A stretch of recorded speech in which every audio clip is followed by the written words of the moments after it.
자, 5번째 썰 한번 가보도록 하겠습니다. 댓글 컨텐츠고 영상 제목 편하게 꿀 빨았던 좋은 맛을 포기하고 살다가 어렵기에 개인생 되기가 정말 어려울 겁니다 라는 영상이 달린 댓글입니다. 이게 뭔가 하면 지금 젊은 사람들 중에 열심히 사는 사람도 있지만 그렇지 못한 사람도 있어요. 열심히 살고 있는데 뭔가 좀 재정적인 성장이 안 되는 분도 있습니다. 쉽게 말해 플러스가 안 되는 분들.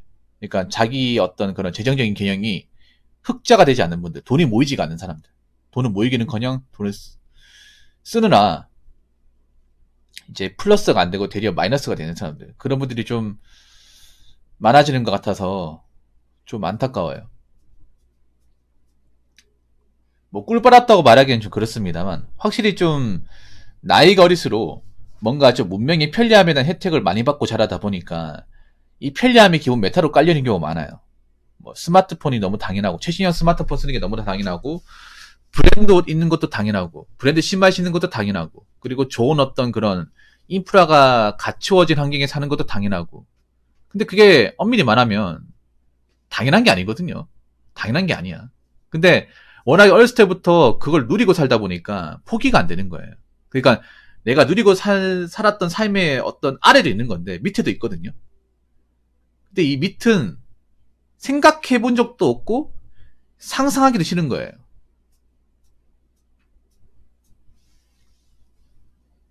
그래서 요즘 젊은 친구들이 얘기하는 이제 단어가 두 가지가 있는데, 첫 번째는 워라밸, 두 번째는 인프라예요. 워라밸, 인프라. 워라밸 되는 직장 좋고 인프라 좋은 그 지역 좋죠. 왜 모르겠습니까? 그런데 문제는 누구나 다 인프라 워라밸을 따진다고 누구나 다 인프라 워라밸이 되는 그런 곳을 살거나 일할 수는 없다는 거죠. 일단 워라밸이 되는 직장은요, 몇 개 없어요. 잘 찾아보면. 그렇게 많지가 않습니다. 그리고 워라밸이 되는 직장은 경쟁자가 많아요. 굉장히 경쟁자가 많습니다. 일반 사무직 주 5일 근무하는 거 경쟁자 무지하게 많아요. 공무원 시험 봐봐. 공무원 시험도 뭐 들어가나 워라밸이 아니지만 일단 뭐 주 5일 근무 9 to 6 오전 9시 일시장 10시 퇴근. 어떻게 보면 워라밸의 가장 이제 스탠다드가 되는 그런 직업 중에 하나가 공무원인데, 그런 직업도 뭐 과거 대비 경쟁률이 많이 낮았다고 하지만 그래도 굉장히 높아요. 그리고 커트라인은 예전보다 더 올라갔습니다. 쉽게 말해 경쟁이 치열하다는 거죠. 그리고 그런 경쟁에서 낙오되는 사람들도 굉장히 많아요. 언제까지 워라밸 되는 직장만 찾아볼 수 없는 거잖아. 내가 먹고는 살아야 되잖아. 워라밸 되는 직장을 들어가려고 도전할 수 있어요. 근데 안 되면 어떡할까? 안 되면 될 때까지 할 거예요. 5년이든 6년이든 다른 거 안 하고. 그 시간 아깝지 않나? 다른 거라도 해야죠. 워라밸 되는 직장 못 들어가면 워라밸 안 되는 직장에 들어가야 될 거 아니야. 뭐 그렇게 해서라도 일하려면 일해야죠. 근데 요즘에 보면 그런 말 하는 사람도 많아요. 워라밸 안 되는 직장 다닐 바에 일 안 한다. 그냥 뭐 놀고 먹는다. 한번 놀고 먹어보세요. 그거 놀고 먹는 것도 돈이 있어야 하는 거지. 돈 떨어져 봐. 나이 차봐요. 그러면 안 우울해질까? 우울해집니다. 그리고 인프라 같은 경우에도 이 인프라가 오히려 독이 됩니다. 요즘에는. 왜 독이 되냐? 인프라 있는 지역에만 살려고 하니까 돈이 모이지가 않아요. 왜냐? 인프라가 좋은 지역은 땅값이 비쌉니다. 땅값이 안 비싼 곳이 없어요. 땅값이 싼데 월세가 싼데 인프라가 좋다. 그럼 말이 안 돼요. 여러분들 왜 집값을 결정하는데 중요한 게 인프라 아닙니까? 내가 사는 지역에 지하철역이 가까우냐 가깝지 않느냐, 아니면 내가 사는 지역에 마트나 편의점이 몇 군데 있냐, 커피 전문점이 몇 군데 있냐, 배달 음식점이 얼마나 있냐, 돈정 세탁소가 있냐 없냐, 굉장히 중요하죠. 집값을 결정하는데.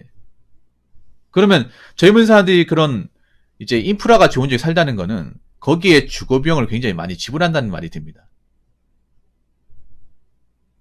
예를 들어 젊은 사람들이 살고 싶어하는 지역 중에 하나가 저기 홍대나 명동이잖아. 근데 그쪽은 월세가 장난하게 비싸요. 정말 말도 안 되게 비쌉니다. 그리고 그런 곳에 가가지고 뭐 배달 음식이나 커피 같은 거 사 먹으면 그만큼 또 먹는데 비용도 많이 지출하게 돼. 그러면 그런 이제 인프라적인 부분에 나가는 돈을 다 쓰다 보니까 돈이 모이지가 않아요. 돈이 모이지 않으니까 이사를 못 가. 성장이 안 돼요. 그리고 이렇게 사는 것에 대해서 문제점을 못 느껴요. 이렇게 쭉 살다 보니까 문제가 어떻게 되냐면 이거 아래의 삶은 싫은 거야. 이것보다 좀 다운되는 삶. 이것보다 인프라가 좀 안 좋고 좀 여건이 안 좋은 데 사는 건 싫은 거예요. 사실 이런 성향을 남자분들보다 여자분들이 더 많이 보입니다. 좀 그런 분들이 있어. 그러니까 사회 첫 시작을 그 서울에서 이제 좋은 지역에 하다 보니까 여기 지역보다 안 좋은 데는 쳐다보기 싫은 거예요. 근데 현실은 시궁창이야. 살고 있는데 돈이 모이지가 않아서 미래 답이 없어요. 그런 분들이 꽤 많아요. 아니 형편이 안 좋고 돈을 모으려면 좀 안 좋은 데 산다거나 아니면 지금 상황에 답이 없으면 다른 데 이사 가야 되는데 그걸 싫어하는 분들이 좀 많아요. 서울의 맛에 빠져가지고. 뭐 다 그런 건 아니지만 그 여자분들 중에 몇몇 분들 그런 분도 있어. 뭐냐면 난 서울 밖으로 나가기 싫어. 서울 밖으로 어떻게 살아? 이렇게 얘기하는 분도 있어. 아니 자기 형편이 안 좋고 모이는 게 없으면 좀 뒤에 살아야 될 거 아니야. 서울 타령하시는 분도 있습니다. 좀 한심해 보입니다. 솔직히 말해서. 나이 먹고 정말 돈도 안 모이고 힘들어지고 나서도 뭐 그런 타령할 수 있는지 봐야 됩니다. 정말로. 뭐 다 그렇다는 건 아니에요. 그러니까 너무 그 좋은 것만 따지면 못 살아요. 오히려 돈을 모으려면 불편함을 감수해야 되고 좀 그런 것들을 몰래 해야 돼. 그래서 좀 안타까워요 이게. 정말 안타깝습니다. 너무 젊은 사람들이 이런 인프라적인 단맛에 빠져가지고 어떻게 보면 그 재정적인 성장이 전혀 안 돼요. 그냥 살고만 있지. 그냥 사는 걸로 끝나는 거죠 그냥. 그리고 나이 먹어서의 삶을 그릴 수가 없는 거야. 30대, 40대, 50대. 그런 분들이 꽤 많을 겁니다. 좀 안타깝습니다. 자, 댓글 한번 읽어보도록 하겠습니다. SNS에 빠져서 허세 소비의 흑폭풍이 몇 년, 기계는 몇십 년 후에 올 텐데 결국엔 대가 치를 일만 남은 겁니다. 라는 영상이 달린 댓글입니다. 아, 이 댓글을 적으셨는데 참 안타까운 게 SNS가 사람 바보로 만들고 있어요. 진짜 바보로 만들고 있어. 상대적으로 남자분들보다 여자분들이 좀 우미라가 많이 됐습니다. 쉽게 말해 좀 어리석어졌다는 말이 됩니다. 경상도 사투리로 팀해졌답니다. SNS 때문에 많은 젊은 여자들이 팀해졌어요. 예.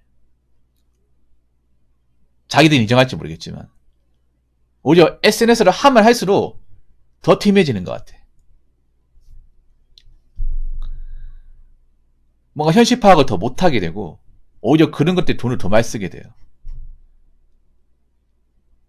왜냐하면 그 SNS에 보이는 것들이 뭐냐 하면 다 뭔가 쇼핑과 관련된 것들, 뭐 돈을 쓰는 것과 관련된 것들, 그러니까 돈을 써야 되는 것들. 그런 것들이 주력 컨텐츠다 보니까 내가 SNS를 할수록 돈을 안 쓸 수가 없어요. 그래서 돈은 뭔가 벌리는 게 별로 없는데 그런데 사치품에 돈을 더 쓰게 되는 거야. 그러면서 현재의 어떤 재정 상황은 더 안 좋아지는 거고 미래는 기약할 수 없는 거고요. 자, 여기 말한 대로 허세 소비. 이게 문제예요. 그러니까 허세 소비가 뭐냐면 내가 정말 필요해서 소비를 하는 것이 아니라 남들한테 보여주려고, 있어 보이려고, 멋져 보이려고, 예뻐 보이려고. 그러니까 어떻게 보면 허세 소비의 말은 뭐냐 하면 필요 없는 소비예요. 내가 정말 필요한데 돈을 써서 쓰는 소비가 아니라 전혀 쓸데없는데 남들한테 보여주려고, 자랑하려고 쓰는 소비가 허세 소비예요. 근데 이런 소비를 많이 한다는 거죠. SNS에 빠지면 빠질수록 오래 하면 오래 할수록 사진을 많이 올리면 많이 올릴수록 이 소비에 대한 농도가 더 짙다는 겁니다. 문제는 뭐냐 하면 이렇게 SNS에 발을 깊게 담근 사람은 여기에 대한 문제점과 심각성을 모른다는 거죠. 모르고 있어요. 왜 자꾸 하지 말라고 하는 거지? 왜 이상하다고 하는 건지. 참 안타깝습니다. 그리고 여기에 대한 후폭풍은 정말 심하겠죠. 왜냐하면 언젠간 여기에 대한 콩깍지가 벗겨질 거예요. 벗겨질 수밖에 없어. 인간은 원래 현실적인 동물이니까. 나이가 먹을수록 현실을 맞이할 수밖에 없거든요. 남자 여자는 마찬가지야. 오히려 이상적인 비상식적인 논리에 빠져 있다가 나이 먹고 나서 콩깍지가 벗겨지면 어떨까요?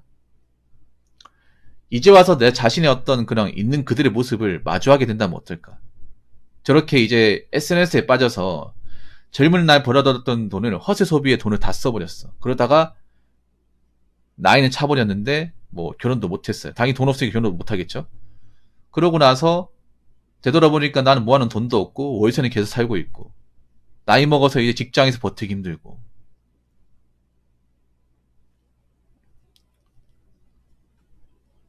거기다가 내가 카드 쓰면서 뭐 만들어놓은 빚은 많고 그런 현실과 마주하게 된다는 거죠. 그 감당할 자신 있냐는 거죠.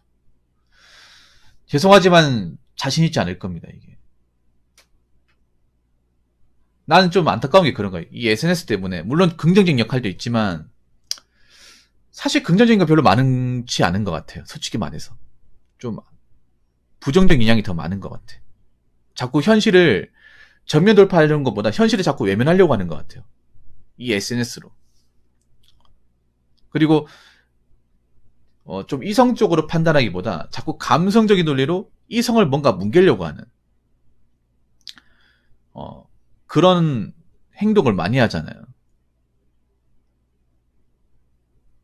이런 와중에도 저는 허세 소비하겠다고 뭐 카드 긁는다거나 아니면 쇼핑하러 다니시는 분들 분명히 있을 겁니다. 결국에는 자업자득이에요. 자업자득. 본인이 행동한 대로 거두는 수밖에 없어요. 좀 안타까워요. 저는 남자분들보다 여자분이 안타까워요. 왜냐하면 이런 SNS에 발을 담근 사람들이 훨씬 더 많아요. 그리고 의존도도 높습니다. 여자분들은 아직까지도 SNS로 세상을 파악을 해. 근데 거기에 세상은 엉터리예요. 전혀 이성적이도 않고 상식에도 안 맞고 비논리적인 것들이 굉장히 많아요. 근데 그걸 가지고 세상을 파악하면 그 사람은 똑똑한 사람이 될까요? 아니면 멍청한 사람이 될까요? 티미한 사람이 될까요? 티미한 사람이 되겠죠. 좀 안타깝습니다. 근데 이게 지금 와가지고 바꾸기 힘들 거예요. 제가 감히 말씀드리지만 지금 여기 계신 분들 여자분들은 그나마 다행이에요. 제 얘기를 듣고 있잖아요. 지금 주변 사람들 어떻게 교화시켜서 바꾸긴 어렵습니다. 그냥 본인만 하시면 돼. 여기 계신 여자분들 몇 분 안 계시지만 여기 남아 계신 분들한테만 얘기하고 싶은 게 뭐냐면 지금 주변의 분들 SNS 하시는 분들 거기 빠져가지고 좀 자기 주제 파악 못 하시는 분들 덜어 있을 겁니다. 생각보다 많을 거예요. 제론이 많죠? 그리고 아까 양호스님 많죠? 그분들 그래서 하게 내버려두십시오. 나한테만 불똥이 안 튀면 하면 돼요. 나만 저렇게 안 살면 돼. 어차피 저기 예상 결과는 나오게 될 겁니다. 결과치는 분명히 나오게 될 거예요. 뭐 자기들이 벌린 거니까 받아들일 수밖에. 단지 중요한 건 그런 거야. 저런 영향이 나한테만 안 튀면 돼요. 어차피 얘기한다고 해서 뭐 들어먹지도 않을 거잖아요. 오히려 여자분들 있는 그 모임 안에서 제노님이 가가지고 야 인스타 그만해. 너 그러다가 나중에 바보 된다니까. 야 샤넬 백주 그만 사. 너 돈 없잖아. 언제까지 그렇게 살 거지? 이 얘기하잖아요. 그러면 그 사이에서 또 괜히 또 왕따당해. 그냥 그대로 살기 놔두세요. 그냥 그대로. 어쩔 수 없어요. 본인이 나중에 시간이 지나고 나서 깨닫는 수밖에. 근데 깨닫고 나면 좀 대가가 클 거예요. 어쩔 수가 없습니다. 지금 여기에 발을 안 담근 사람만이라도 똑바로 살면 됩니다. 아시겠죠? 자, 이상으로 5번째 썰 마치도록 하겠습니다.